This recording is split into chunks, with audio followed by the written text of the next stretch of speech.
As our countdown continues, that first poll closing on election night is starting to feel close. We're going to take a look now. We have been showing you during the show some of the polling from some of the key battleground states. But, of course, anybody who lived through the 2020, the 2016 election can tell you the polls haven't always been getting it right recently. One thing to keep in mind here, I think that's important, is the polling misses that we saw in 2016, that we saw in 2020. For that matter, we saw some in the 2018 midterms as well.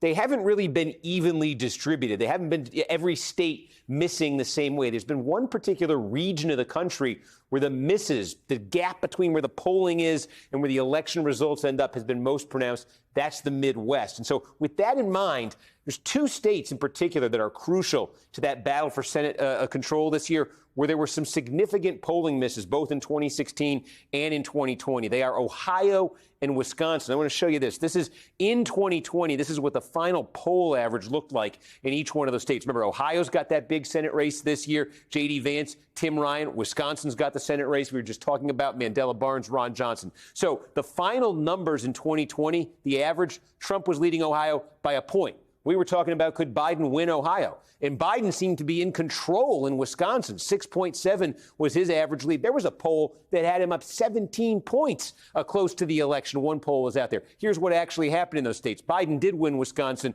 but by a whisker. There was a polling miss there of 6 points on average. And Trump did win Ohio, but he won it easily, over 8 points. A polling miss there of more than 7 points. So that is the question a lot of people have been asking here, especially looking at these Senate races in Ohio and Wisconsin. When you look at the polling, has the polling been missing something in these Midwest states?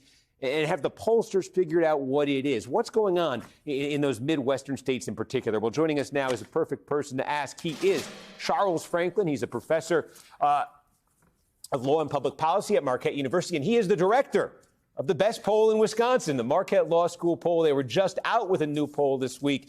And Charles, thank you for joining us. And I should say, as we talk about the misses in 2020, you actually had, I think, one of the better polls there in 2020 in terms of coming close to the result here. But I think you know what I'm talking about when some of the other polls that were taken, there was a real dramatic example, but really missed Wisconsin badly. And in states like in that area, Iowa, Ohio, Wisconsin, do we know why the misses have been so pronounced in that region?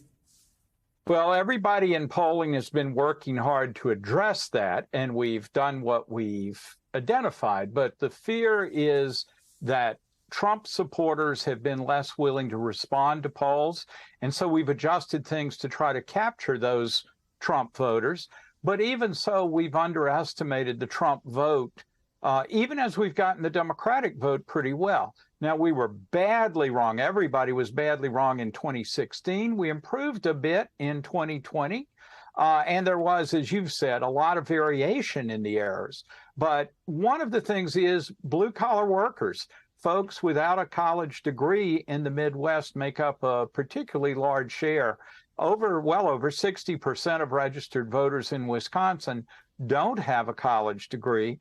And when we look at the changes that have taken place in the last few years, white men without a college degree here in Wisconsin have gone from being 4 points more Republican than Democrat to 25 points more Republican than Democrat. So there's been a big movement in the partisanship of the exact segment of the electorate that's harder than average to reach.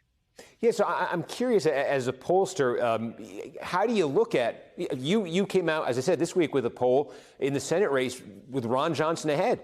And I was looking back, it's one of the only polls I've seen in a couple of cycles in his 3 campaigns where Johnson's actually been ahead. I talk to people, Ohio, who say, look, the polling is real close there, but you know how Ohio goes. Vance will end up winning by 6 or 7. When you get a poll result that shows Johnson already ahead like that, do you think maybe you're missing some voters and he's ahead by more? Do you think you've done a better job of getting those Trump voters? How do you read that? Yeah, well, you worry about that mostly. But the real thing is that with Johnson in 2016, we showed him behind early in the year, but we showed him steadily closing the gap until it was just a pure toss-up in the last poll before the election. So there are campaign effects. This year, we saw Johnson behind in August, but then tied in September and now ahead. There have been other polls at 4 points and 5 point Johnson leads, but there have also been a couple of ties right now. People should look at the range of results.